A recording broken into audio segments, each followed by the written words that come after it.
কয়েক বছর পর যেভাবে রূপাকে খুঁজে পেল সূর্যদীপা। হ্যাঁ বন্ধুরা, অনুরাগের ধারাবাহিকের আগামী পর্বে এমনই ঘটতে চলেছে। শিব মন্দিরে রূপাকে কোথাও খুঁজে না পেয়ে হতাশাগ্রস্ত হয়ে পড়ে সূর্যদীপা।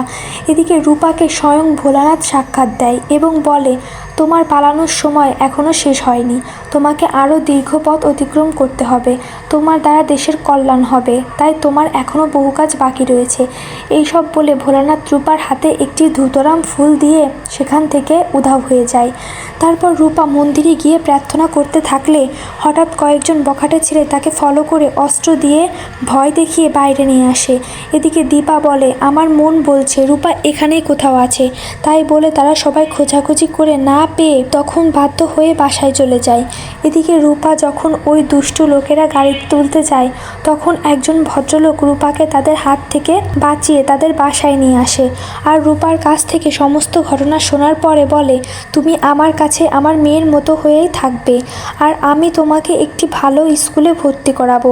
রূপা খুব খুশি হয় লোকটার কথা শুনে। এদিকে রূপাকে বিভিন্ন জায়গায় তন্ন তন্ন করে খুঁজতে থাকে সূর্যদীপা। এভাবেই কেটে যায় কয়েক বছর। তারপর হঠাৎই একদিন পরিচিত লোকের কাছে খোঁজ পায় রূপার। খোঁজ পেয়ে সেখানে চলে যায় সূর্য আর দীপা।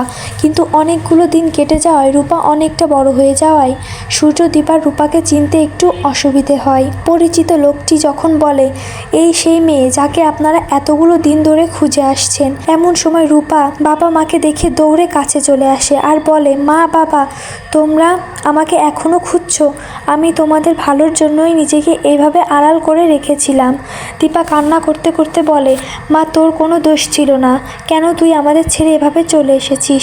সূর্য বলে, চল মা আমরা বাড়ি ফিরে যাই, তোকে ছাড়া আমরা কেউ ভালো নেই। তখন রূপা বলে, মা বাবা, আমাকে যিনি বাবার মতো স্নেহ দিয়ে আগলে রেখেছেন তার সাথে কথা না বলে আমি কোথাও যেতে পারবো না। সূর্য বলে, ঠিক আছে, আমাদের ওনার কাছে নিয়ে চল। তো বন্ধুরা, এভাবে যদি রূপাকে আবার ফিরে পায় সূর্যদীপা তাহলে কেমন লাগবে তোমাদের? কমেন্ট করে জানাতে ভুলো না।